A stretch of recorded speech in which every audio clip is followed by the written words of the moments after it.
Good evening, everyone. My name is Rabbi Daniel Friedman. I'm the Rabbi of Hampstead Garden Suburb Synagogue in London, UK. And tonight we present a very special program in tribute to Rabbi Lord Sacks of blessed memory. And we discuss the philosophical legacy of Rabbi Sacks. I'm joined this evening by three illustrious scholars, students of Rabbi Sacks in the broader sense, who I have asked to address us this evening on account of the book that they co-edited in tribute to Rabbi Sacks following the end of his tenure as chief rabbi some 8 years ago. I would like to invite the three scholars to the stage now, and I will introduce all of them. Welcome, Dr. Rynhold. Welcome, Dr. Wright. Welcome, Rabbi Dr. Harris. Thank you. Thank you very much. Thank you. It's a privilege and an honor to have you all with us this evening. And I know that we have viewers in Hampstead Garden Suburb, throughout England, and indeed throughout the world. And you are all joining us from various parts of this country and from across the pond. I'm going to introduce the three of you in the order that you will address us, and then I'm going to hand over to each of you to address us, just to let our viewers know the format for this evening. Each of our scholars will offer some perspectives on the philosophical legacy of Rabbi Sacks. They'll speak for a little while, then hand over to the next. Once they've all given us their thoughts, we will then open the floor to questions, which you can post in the comments section, and we will be able to see, and one of the scholars will respond to the questions that are coming from the floor. So tonight we're joined by Professor Daniel Rynhold, who is a professor of Jewish philosophy and the dean of the Bernard Revel Graduate School of Jewish Studies at Yeshiva University. Professor Rynhold was born in London and educated at the universities of Cambridge and London. Professor Rynhold arrived in the US, in the United States, in August 2007 from the Department of Theology and Religious Studies at King's College London. He's written extensively on Jewish philosophy, most recently co-authoring Nietzsche, Soloveitchik, and Contemporary Jewish Philosophy, published by Cambridge University Press, with Rabbi Dr. Harris. And in spring 2020, he served as the Shoshana Shir Distinguished Visiting Professor at the University of Toronto. Rabbi Dr. Michael Harris has been rabbi of the Hampstead Synagogue since 1995. He is a senior research fellow at the London School of Jewish Studies. He co-authored Nietzsche, Soloveitchik, and Contemporary Jewish Philosophy with Professor Rynhold, and co-edited Radical Responsibility with our two scholars that he is sharing the forum with this evening, in honor of Rabbi Sacks' retirement as Chief Rabbi in 2013. He is the author of Faith Without Fear, Unresolved Issues in Modern Orthodoxy. Dr. Tamra Wright is Curriculum Development Advisor at Faith in Leadership. She holds a Senior Research Fellowship at the London School of Jewish Studies and a Visiting Research Fellowship at St. Benet's Hall, Oxford. A specialist in 20th century Jewish philosophy, she delivered the Stanton Lectures in Philosophy of Religion at Cambridge University in 2009, and is the author of The Twilight of Jewish Philosophy, Emmanuel Levinas's Ethical Hermeneutics.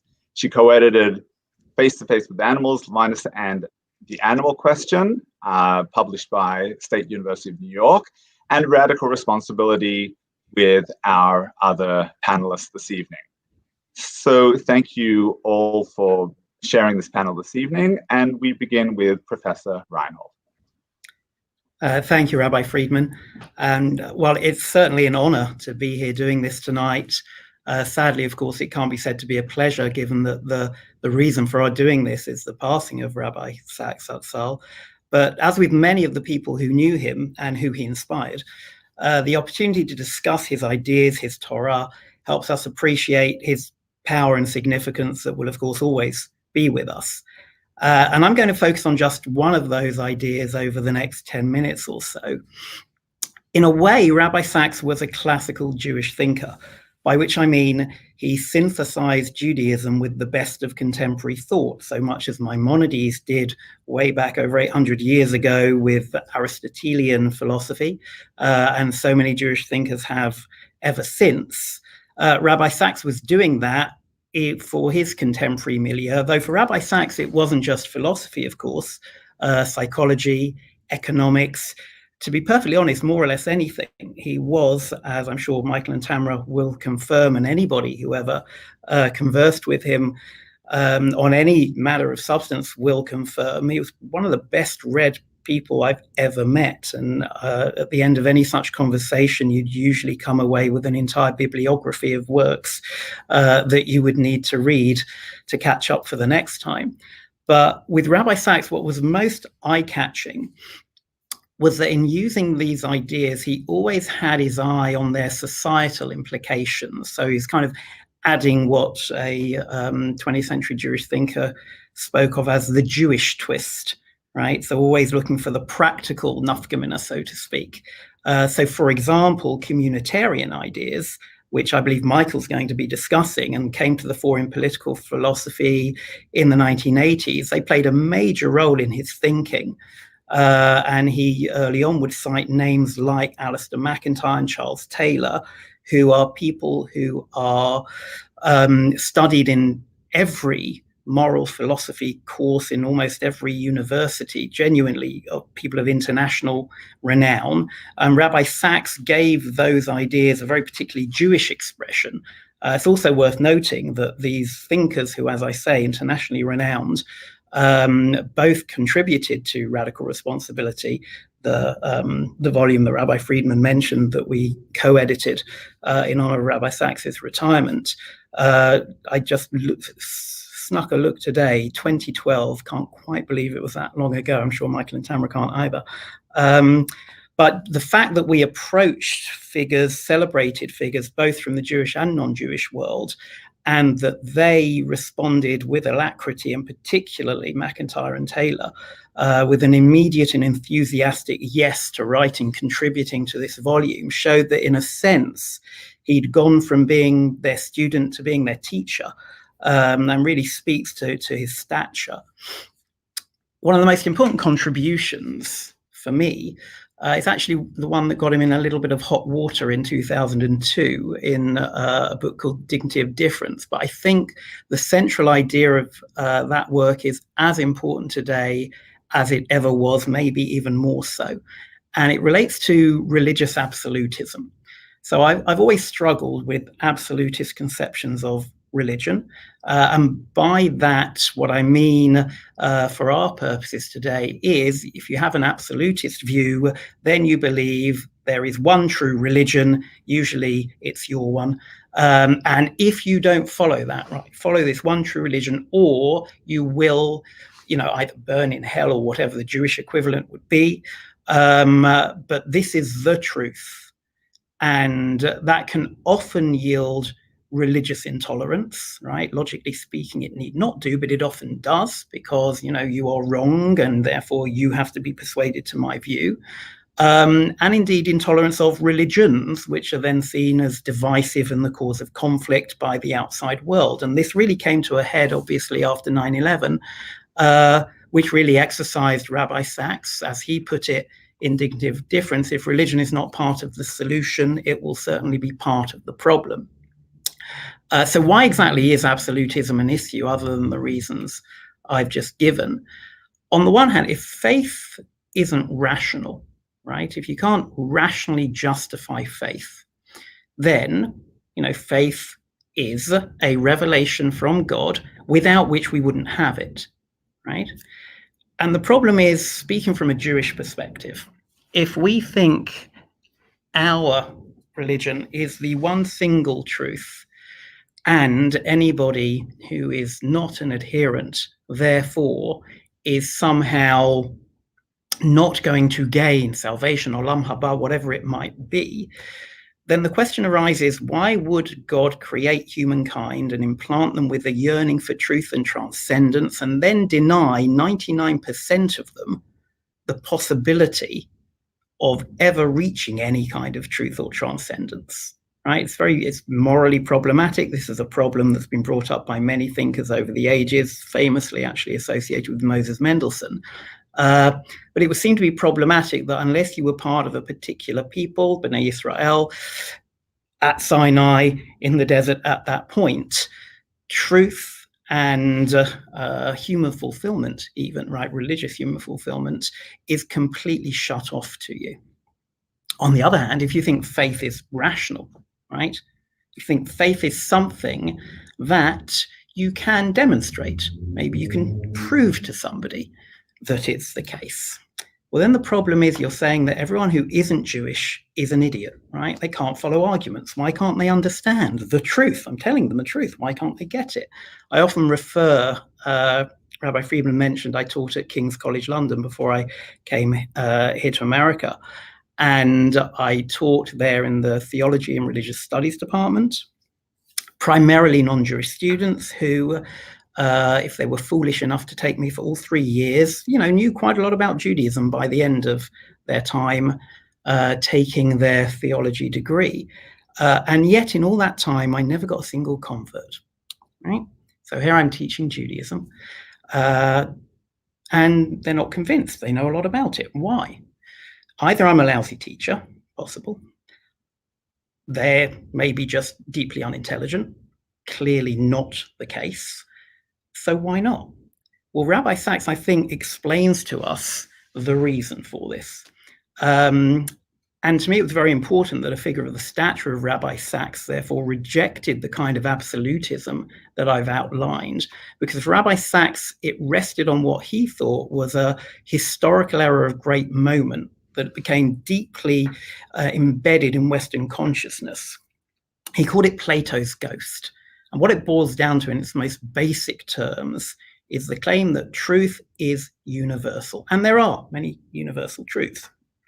Think about maths, right? 2 + 2 = 4. That's universal. Any rational person thinking rationally and who can do math will come up with that conclusion. And if they get it wrong on a test, they've got it wrong, right? However, if you apply that to religion, you end up with, my religion must be universally accepted. If you reject mine, you're at best wrong, at worst evil and condemned to damnation of some kind. So while ancient tribalism might be thought of as bad, yielding tribal wars, for Rabbi Sacks, universalism of that form leads to just as much conflict. And for him, Judaism centrally teaches, indeed models, the dignity of difference. And what does that mean? Well, in terms of modeling, we go from the universal, right, creation, mankind, pre-flood, no differentiation. But it didn't work out. We ended up with the generation having to be wiped out because of the violence of the flood. And Rabbi Sacks' reading of Migdal Bavel, of the Tower of Babel, is that it was a refusal by God to countenance imposing unity, imposing one view, safa echat, right? One language, but kind of more than that, one view. So what does Judaism do? It moves to a particular covenant with Avraham Avinu, with a particular family.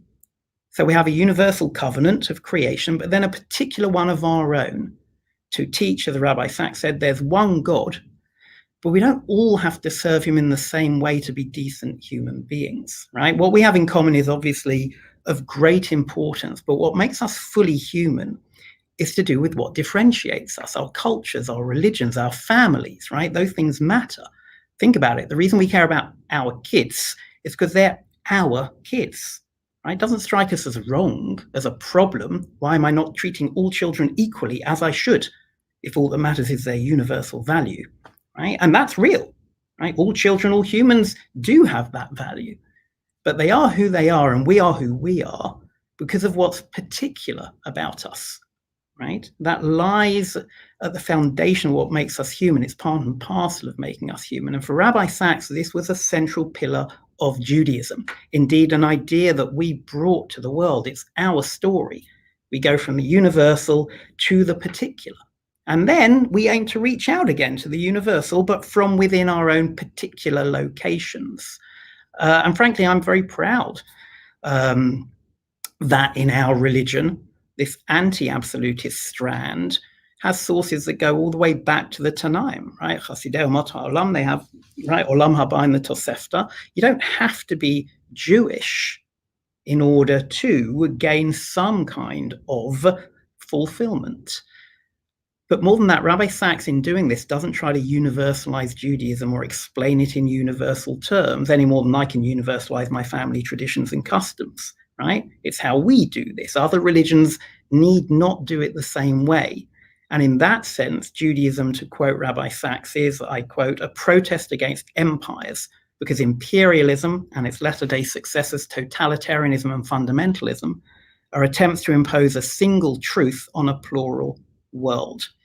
So for me, the fight against doing that imposition has always been incredibly important, and not just because it meant my 100% failure to convert my non-Jewish students was just because I was a bad teacher, but in all seriousness, in a world where we're still often doubling down on and weaponizing our differences to stir up conflict, Rabbi Sacks's key idea is that there's dignity in diversity, and that it's actually a basic Jewish idea and the seat of value. And that retains its power and importance. As he wrote, and with this I will conclude, faith is like being secure in one's home, yet moved by the beauty of foreign places, knowing they are someone else's home, not mine, but still part of the glory of the world that is ours. That's a key Jewish idea for Rabbi Sacks, and frankly, it's one that we should be shouting from the rooftops. Thank you. Well, thank you so much, Professor Rynhold, for those very profound thoughts from Rabbi Sacks. We now turn to Rabbi Dr. Harris. Thank you so much, Rabbi Friedman, and thank you everyone for joining us for this discussion. And I want to begin by echoing Daniel's words about the sadness of this occasion, but I think that perhaps one of the major nechamot, one of the major consolations we've got after the passing of Rabbi Sacks zt'l is the literary legacy that he left us, among other wonderful legacies.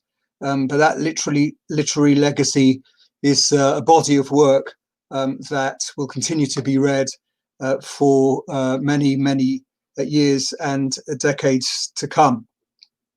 I want to talk about Rabbi Sacks's moral philosophy in the next few minutes, but let me start with a general point which Daniel mentioned, and I think Tamra may well emphasize as well, because it's such a striking and important one about Rabbi Sacks, which is the nature of Rabbi Sacks zt'l as polymath.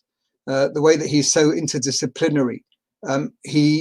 Whereas much philosophy and much moral philosophy in particular, perhaps, is not very interdisciplinary and focuses very much on the traditional canon of Western moral philosophers and their contemporary successors. Rabbi Sacks writes his moral philosophy, and indeed all his philosophy, as a beautiful combination, a blend of Torah, of philosophy, of literature, of sociology, of psychology, and indeed of personal anecdote as well. And one reason that's important to emphasize, I think, is that for non-philosophers, the idea of reading a book of philosophy is often somewhat off-putting. But reading Rabbi Sacks, and I think this may be true increasingly the more he wrote. So in other words, perhaps what I'm going to say now is even truer of his later works than of his earlier works, that because he writes with this blend, he is extremely accessible. He's got that beautiful elegance and clarity.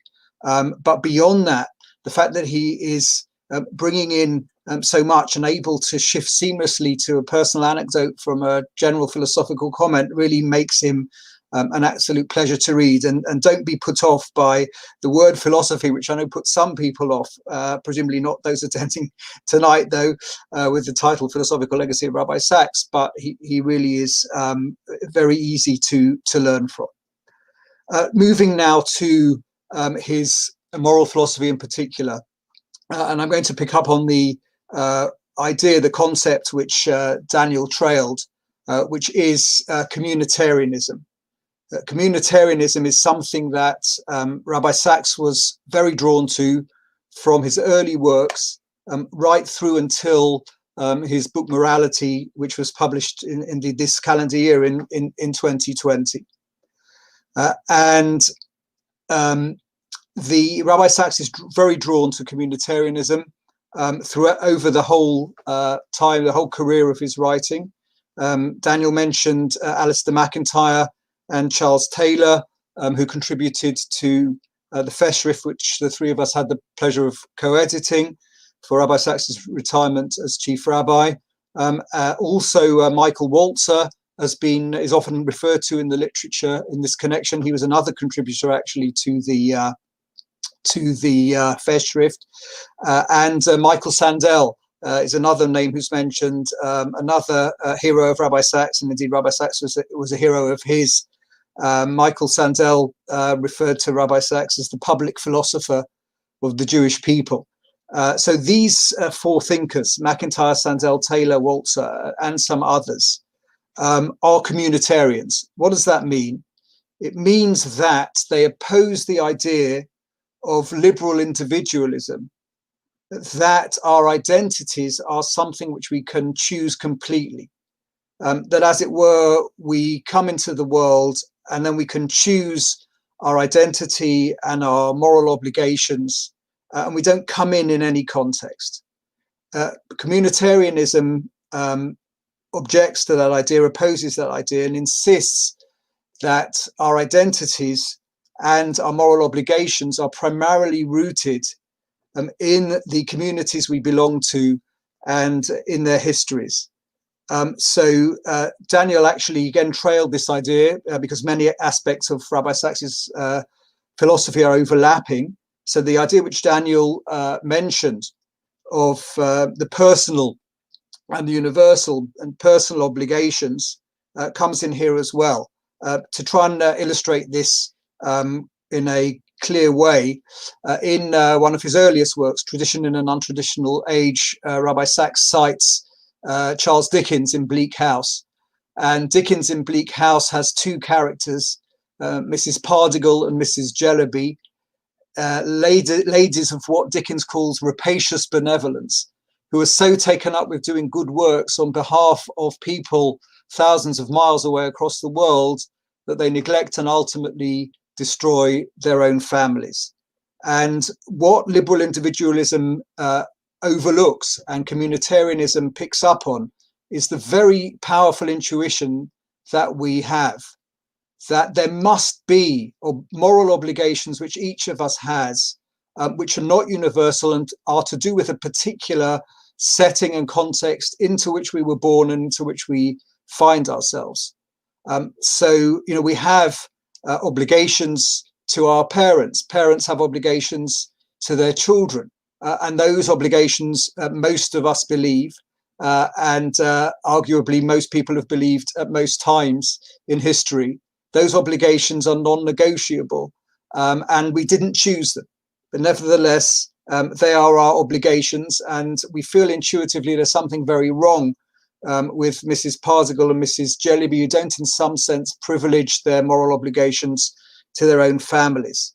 We're born into a context, therefore, which gives us a role and gives us obligations and an identity which we didn't choose, but yet which we can't escape and which we feel very strongly do shape our moral identities. So that is one key idea of communitarianism. And already in Tradition in an Untraditional Age, that early work actually published just as Rabbi Sachs was becoming chief rabbi, he says ethics belongs firmly within traditions and communities. So that's a key communitarian idea, again, to summarize, against liberal individualism, that our identities and moral obligations are a matter of complete subjective choice.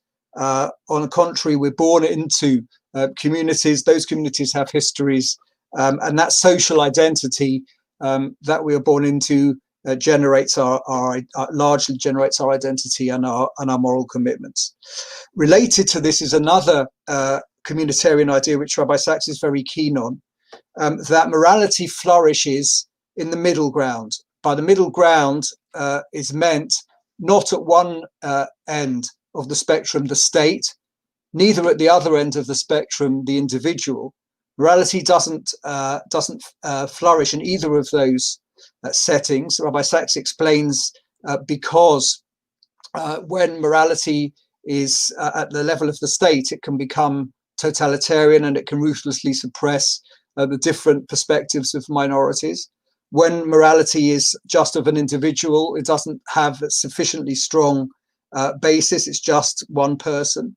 And morality, therefore, he stresses, following the communitarians, flourishes most powerfully in the middle ground, in institutions like the family, the voluntary organization, and once again, following the community, as the term communitarianism implies. It's community where we learn a moral language. Rabbi Sachs isn't a moral absolutist in the sense that he thinks that there is one morality applicable to all. He is definitely a pluralist in that sense, that he recognizes that there is more than one valid morality. And he says that he has the comparison repeatedly in his philosophical writings about moralities as languages. The place where we learn language is in a family and in a community. You can't learn language as an individual. And he says the same with morality, that where we learn about morality, moral language, and we take on obligations to others is within that social context of the family and particularly of the communities. Another communitarian idea there about morality. Rabbi Sachs points out in the Wreath lectures, which he then developed into a wonderful book, The Persistence of Faith, again, a very early work. He says that there is a parallel here with Rabbinic Judaism, with the tradition of Chazal. If you look in our rabbinic teachings, you'll see that there is very little ethical teaching about the state. I mean, you might attribute that to the fact that, of course, we Jewish people were powerless in political terms for millennia. Nevertheless, it's striking that rabbinic tradition has a lot to say about the individual, but particularly about family and religious community, but very little about the state, because morality is in those middle places, again, of the family and the community.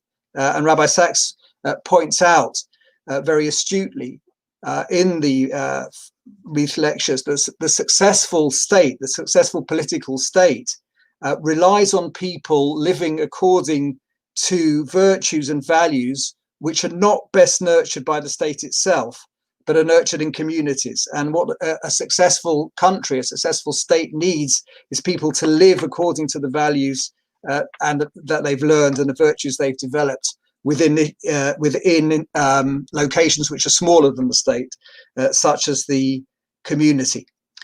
So Rabbi Sachs then is consistently following communitarian ideas, and as Daniel mentioned, giving them a Jewish angle and putting a Jewish perspective onto them and tying them in with our Masorah, with our sacred tradition. But I think he also develops communitarianism in arguing that religions are particularly good at forming communities. In other words, communities are essential to morality.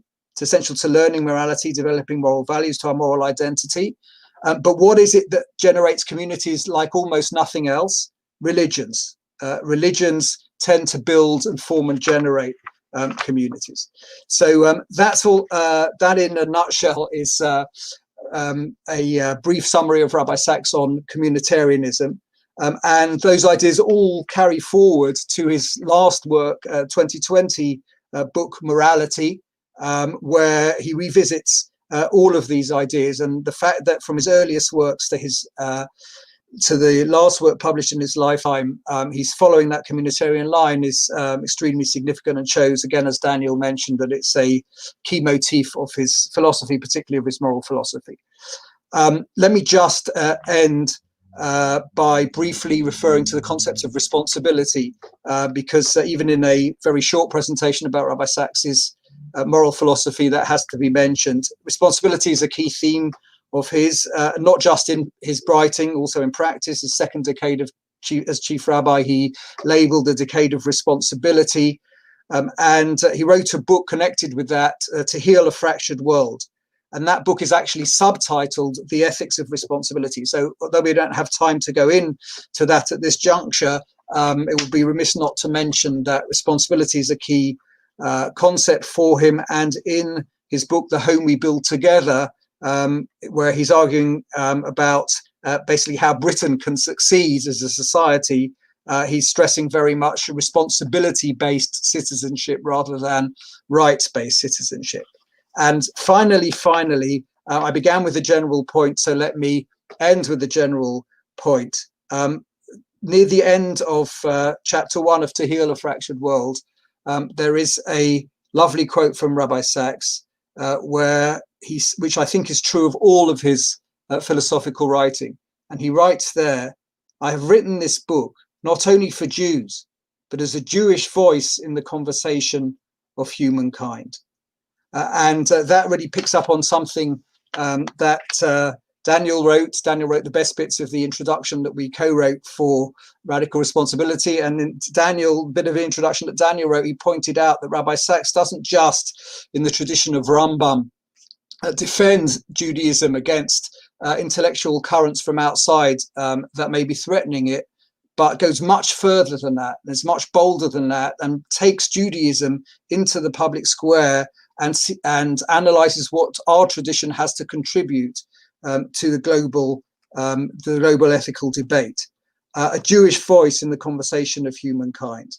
And that, I think, is why Rabbi Sacks's moral philosophy and why indeed his general philosophical legacy is quite so important and will surely survive the test of much time and be drawn on and will influence people, Jews and non-Jews alike, for many decades to come. Thank you very much.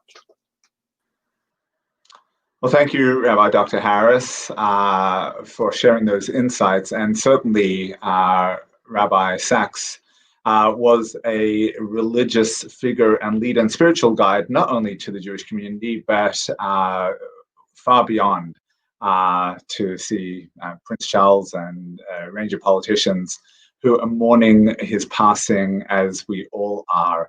Just before we go to Dr. Wright, I want to encourage our viewers to please post comments and questions on the Facebook live feed. We will address those questions to the panel as when we open it to the floor. But for now, I hand over to Dr. Tamra Wright. Thank you, Rabbi Friedman. It's a little bit surreal speaking to everybody without knowing who's with us and without being able to see them. So I've been imagining myself in the familiar surroundings of your shul, and I was just reflecting that over the years, I've had the pleasure of speaking at the Hampstead Garden Suburb Synagogue many, many times. I've always had a very warm welcome and always had excellent interaction and wonderful questions. So I hope that even in this virtual world, we will get those as well. As Michael and Daniel said, obviously it's a very, very sad occasion that has brought us together to talk about Rabbi Sacks's, zt'l, Rabbi Sacks's legacy. And actually for me, this is kind of the end of a busy week where I've been speaking about Rabbi Sacks, and this is, I think, the fifth event since Sunday, the fourth event since Sunday. So in case of any of you were at the other events, I will do my best to avoid too much duplication, but there will inevitably be at least some, for which I apologize in advance. And before I share the remarks that I had prepared, I just want to mention to my friend and co-editor Michael Harris that he did a faux pas in his talk, and he mentioned what we call the F word. He described the book that the three of us edited together in honor of Rabbi Sacks on the occasion of his retirement as a Festschrift. And early on in that project, the editor-in-chief of Koren, the publishers, Gila Fine, banned the word because she said a festschrift has associations with kind of, very academic books which are read by 3 or 4 people and sit gathering dust on a shelf, and that was, we all felt that would not be an appropriate way of acknowledging Rabbi Sachs's thought and his contributions. So we did officially ban the use of that word, and it seems to have crept back in. So I am banning it again. What I'd like to share with you this evening is just a few brief thoughts about what philosophy is and what, following the inspirational model of Rabbi Sachs, it might aspire to become. And I hope you don't mind, since we're speaking about Rabbi Sachs, a master storyteller, if I begin with a quick story. Whether or not it actually happened in the way described is really not the point. The story itself is quite well known, and I want to quote it because of the questions that it raises. So my source is the Aish Torah website. And according to the Aish Torah website, the famous philosopher Bertrand Russell, while he was a professor of ethics at Harvard, was carrying on an adulterous affair. Since it was decades before the sexual revolution, Harvard's Board of Governors called Russell in and they censured him. Russell maintained that his private affairs had nothing to do with the performance of his professorial duties. But you're a professor of ethics, one of the board members remonstrated. Russell responded by saying, I was a professor of geometry at Cambridge, but the Board of Governors never asked me why I was not a triangle. So here's the question. Should moral philosophy enable its students, and indeed its teachers, to become better people? Should the philosophy that is taught be judged, in part or in whole, by the actions of those who teach it and those who claim to espouse it? In short, should we expect professors and students of moral philosophy to be more ethical than others? And are they? So there's actually relatively recent research, empirical research, that tries to address my last question. And I'm referring here to a paper written by Professors Eric Schwittgable in the Department of Philosophy at the University of California, Riverside. In this paper, he wrote with a colleague, and I'm just going to quote from the abstract. So the title is The Self-Reported Moral Behavior of Ethics Professors. And they say, we examine the self-reported moral attitudes and moral behavior of 198 ethics professors, 208 non-ethicist professors, and 167 professors in departments other than philosophy on 8 moral issues. The issues are academic society membership. We could discuss whether or not that's a moral issue. Voting, staying in touch with one's mother, vegetarianism, organ and blood donation, responsiveness to student emails, charitable giving, and honesty in responding to survey questionnaires. On some issues, we also had direct behavioral measures that we could compare with self-reports.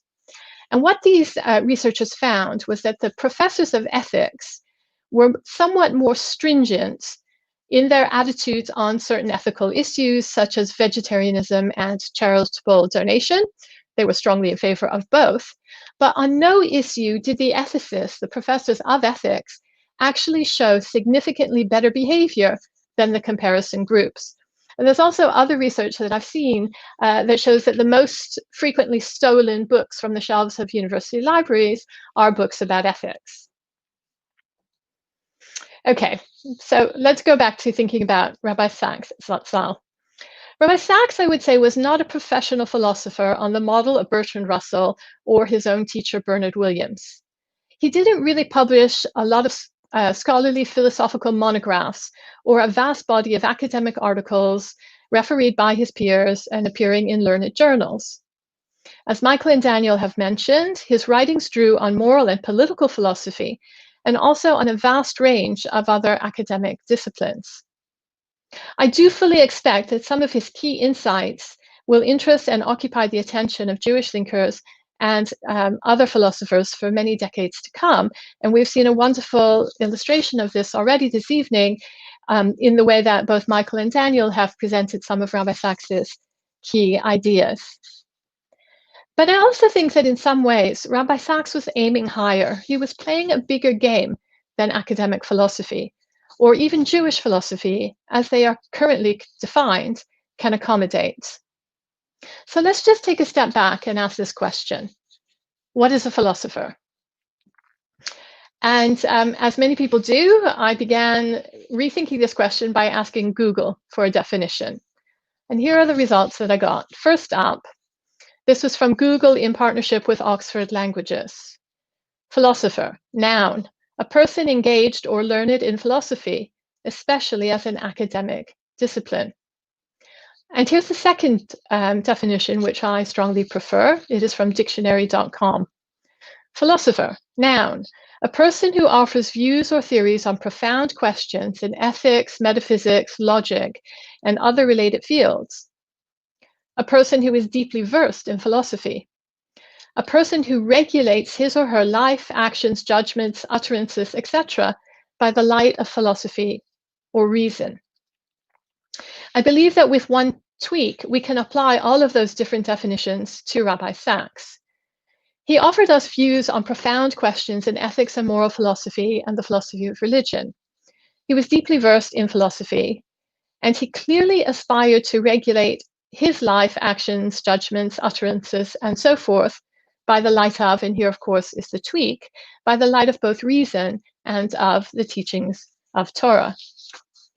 And when I say he sought to regulate his own actions, I think equally importantly, what he was looking for in the researching, writing, thinking, and teaching that he did was insights from all sorts of different disciplines and approaches that would help those of us who consider ourselves to be his students, help us to do that too, to regulate our thinking, our actions, and our judgments in the light of both Torah and reason. Thinking again about the word philosopher. As is well known, it is derived from the Greek and means something like a person who's a lover of wisdom. And Rabbi Saks was certainly an exemplar of the philosopher in that sense. In fact, the relationship between Torah and Chokhmah, Torah and secular wisdom, became a central preoccupation of his thoughts. He read widely and he delighted in bringing recent developments in psychology, economics, political philosophy, sociology, and so forth into dialogue with Jewish texts and teachings. And he even argued that there was an imperative to do so. In The Dignity of Difference, he wrote, "Because the God of creation is also the God of revelation, there is ultimate harmony between them. Even though, given the imperfections in our understanding of both, it may not be evident at any given moment. There must, I believe, be an ongoing conversation between them, for otherwise Torah will remain a closed system with no grip, no purchase, no influence on the world outside its walls." And this is a central idea, as mentioned previously, that Michael, Daniel, and I drew upon when we edited Radical Responsibility. We sought contributions not only from experts in Jewish studies, but also from leading scholars in the fields of moral philosophy, leadership studies, political philosophy, people whom Rabbi Saks had quoted extensively in his teaching and writing. And we knew we had succeeded because when we presented him with the book at the launch, he exclaimed, "I love this. It has all my heroes in it." Rabbi Saks's love of wisdom extended well beyond the realms of academic scholarship. And in paying tribute to him, many people over the last few weeks have quoted Ben Zoma's teaching that the wise person is one who learns from everyone. In the most recent book, Morality, Restoring the Common Good in Divided Times, published this year, we are offered a glimpse of some of the slightly lower brow reading material that Rabbi Saks had on his bookshelves. He wrote the following: "I am, I admit, a long-time devotee of self-help books. I have felt the fear and done it anyway. I have refrained from sweating the small stuff. I've experienced the life-changing magic of tidying. I know the power of now, and I no longer sit worrying, who moved my cheese? I admire this passage and its author on so many levels. Not just the wit, but also the willingness in a person of his considerable stature to explicitly admit to enjoying the lower brow parts of our culture.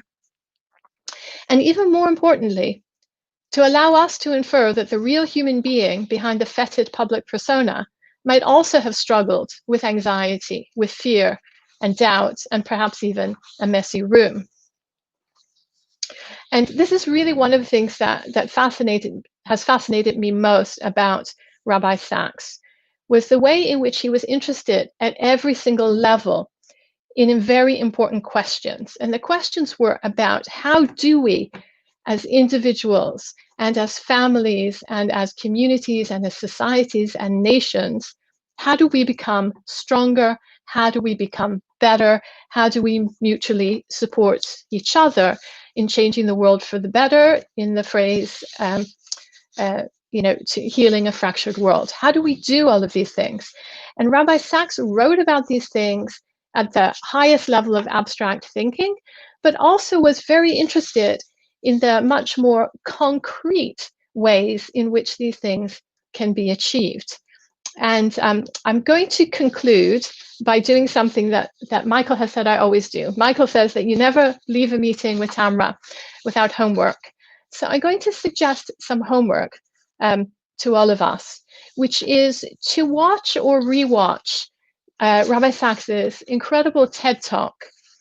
And when you watch that, you realize that what he has done is in the most masterful and compelling way to distill so much of his reading about what's going on and his analysis of what's going on in contemporary society, together with the Jewish values from Torah, and to express those in a non-religious language, as Michael and Daniel both talked about, with a focus on universal values, on saying something that is relevant potentially to every human being on the planet, and to end that talk with very simple and concrete ways in which anyone could learn from his teaching and from his advice, and put these ideas and these values into practice. Thank you. Well, thank you so much, Dr. Wright. I'm going to move to, we have a question from the floor from Leora Greenberg that I think could be addressed in light of any of your talks just now. And I want to add an additional dimension to it. So let me read to you the question. The beauty of the Torah is the reality of good and negative behaviors, so that it is how we learn to better ourselves. Humans have weaknesses. Without that, what guidance would we follow as a people? And perhaps what Leora is asking is connected to a recent piece that we had in the Talmud in the Daf Yomi, that in the absence of Torah, we would have to learn ethics from the animal kingdom. And a question that I've always had about Rabbi Sacks's work that arises from what Tamra said, and earlier as well what Daniel and Michael had said, was who was he writing for? Was it particularistic? Was it universalistic? Was he writing for a Jewish audience and hoping that others could glean information beyond? When we talk about those communitarian values, are those particularistic to, he spoke about British values, or are they universalistic, natural law values that flow beyond us as a community? Do we have a message that is particularistic for us, and then they're concentric circles? Or was he speaking, offering some sort of global vision for Britain or for the world, for Western civilization, or for something beyond?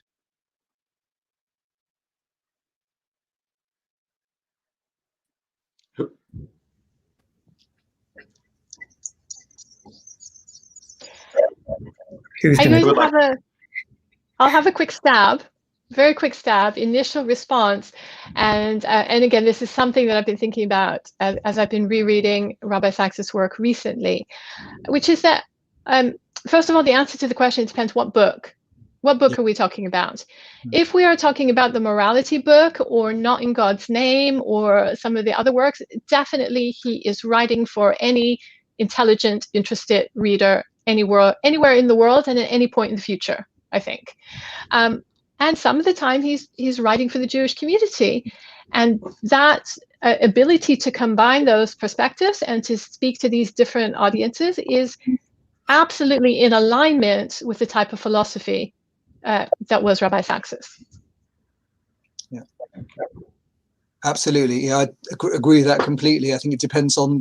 I think the answer to your question, Rav Daniel, is both, and depending on the book. So books, and again, you see this actually from the very beginning. So tradition in an untraditional age, that early set of essays is certainly addressed, I think, to a Jewish community,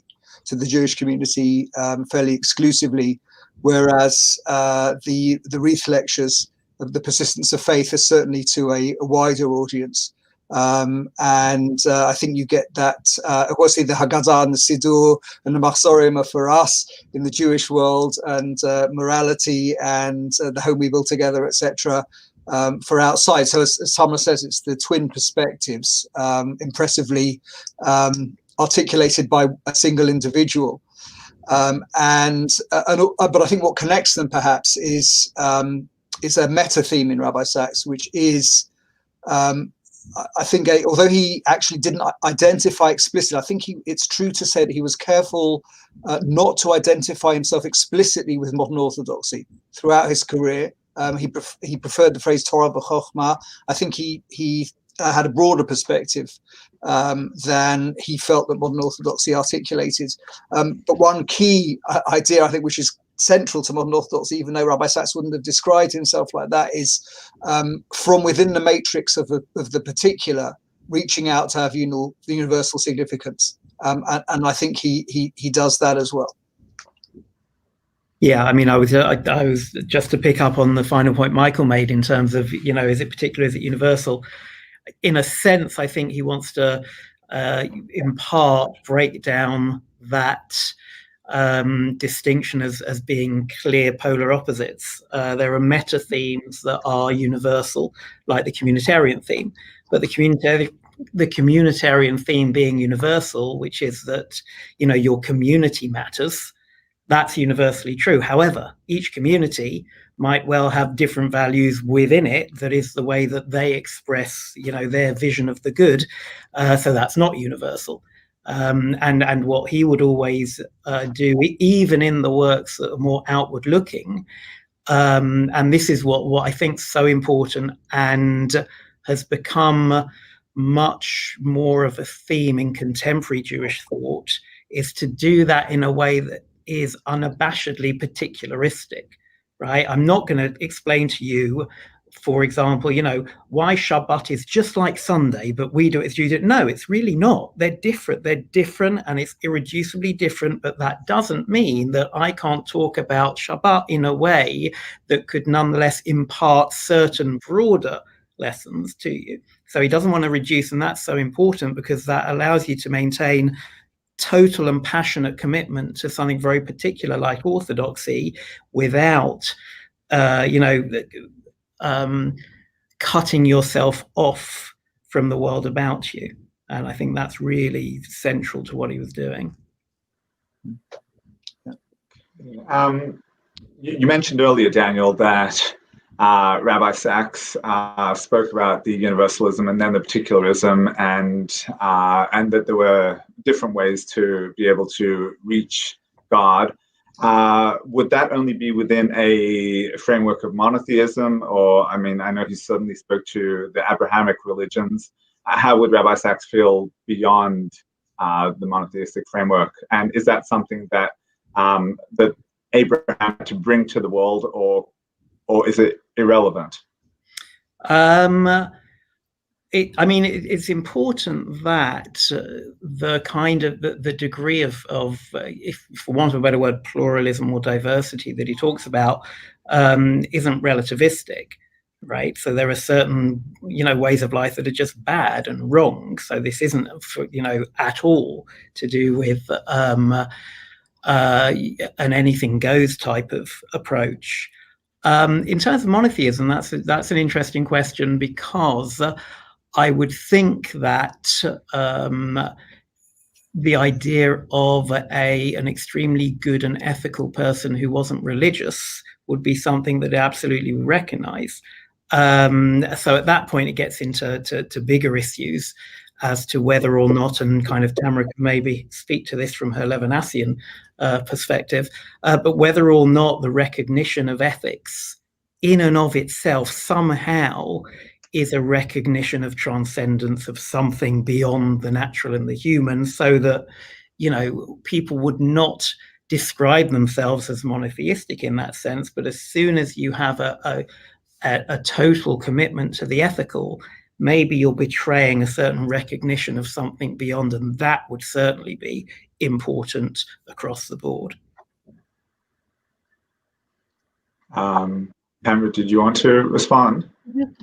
So I want to respond by saying thanks very much, Daniel, for landing me in it. But apart from that, actually, what was going through my head as I was listening to this discussion is that I think that on a certain level, Rabbi Sachs was not interested in entering into theological disputations. And I think that, you know, what he was trying to encourage us to do, particularly, let's say, in dignity of difference, whether it's, you know, version 1 or version 2, was to have enough openness to recognize that we can be passionately committed to Judaism, both as in terms of, you know, the theological teachings, the theological ideas, the moral ideas, the way of life, and at the same time to have a certain amount of intellectual humility and spiritual humility, and to acknowledge that there can be a lot of value in truth, broadly considered truth, in other religions that we might just simply not be in a place from our perspective to understand and appreciate.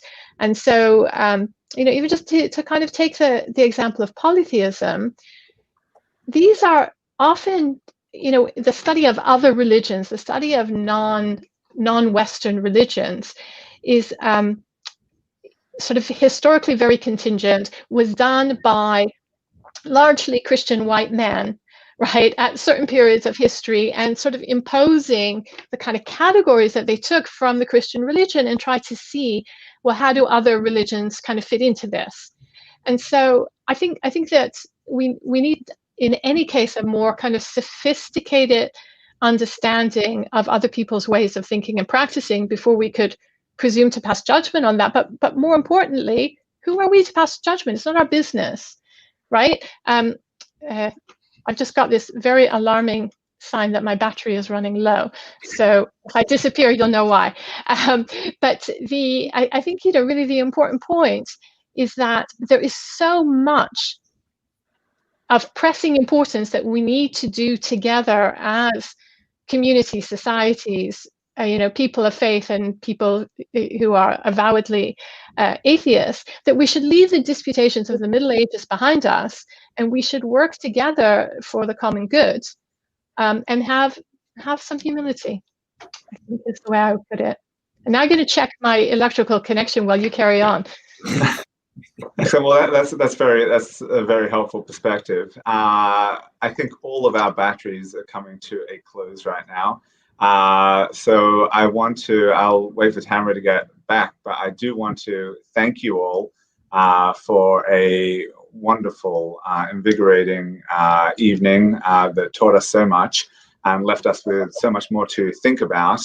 As we realize that for many of us, this is the accumulation of Rabbi Sachs's teachings here, but for many of us, we're only beginning the journey as we delve into his works and study his works and appreciate his works at different stages of our lives and having different meanings to our lives as we encounter his works. I will just give you each a moment for maybe a half-minute concluding thought, and then we'll close the evening. Okay, so I'll say, keep on reading Rabbi Sacks. If you don't like reading, there is so much else out there, YouTube, podcasts, etc., etc. And also, though, if you think about getting this book, Radical Responsibility, just never use the F word, never say Festschrift or Gila. We'll have our heads. Yes, and Tamra, I'll take this opportunity to apologise for turning the Festschrift. And also to echo what you said, it's exactly what I wanted to say, actually, to just encourage people who haven't read all of Rabbi Sacks's oeuvre to do so. As I mentioned in my short remarks, it is wonderfully clear writing, and you will learn so much about Torah, about philosophy, about many other disciplines as well, and most crucially, perhaps, how Torah can interact and shed its light on all areas of human endeavor. Yeah, I guess I'd just thank you very much for first inviting me to do this, obviously, and I'm sat here in Manhattan. And what is amazing is the immense outpouring here of of both grief, but also of appreciation and discussion everywhere of Rabbi Sacks. And really, for us, or for you now in England, but me as a native too, to really appreciate that we had something of a one-off in someone who came from Little Anglo Jewry, who rose to such global stature, and whose writings will remain a legacy forever, that, please God, we should all read and benefit from. Well, thank you all so much. Just to echo those thoughts, Professor Rynhold, I studied the dignity of difference under my Iranian political science professor at the University of Alberta, Dr. Mojtaba Madavi, who wrote a book on the dignity of difference following Rabbi Sacks's book. I want to thank you all for your contributions this evening, and to echo your thoughts of reading Rabbi Sacks more, and to plug, if I may, a project that we're engaging in over the next year, one each month, in dedication and in memory of Rabbi Sacks. It's called the Rabbinic Chavrusa. Each month I will be discussing a different book of Rabbi Sacks with an Anglo rabbi. So a couple of weeks ago with Rabbi Shachat, we've already done Celebrating Life. Next week, those who would like to join us, we are even in person. I am discussing with Rabbi Epstein at Cockfosters, building the home we built together. And throughout the year, we do actually make it as far as New York as well. I will be discussing one of his works with Rabbi Shoel Robinson. So please do make the most of this initiative, join us on this journey, and may our discussion this evening and throughout this year and for generations to come be a merit for the Aliyah Saneshama of Rabbi Sacks zt'l, who gave so much to this world, and no doubt for generations to come. Thank you all for a lovely evening this evening. Thank you. Thank you.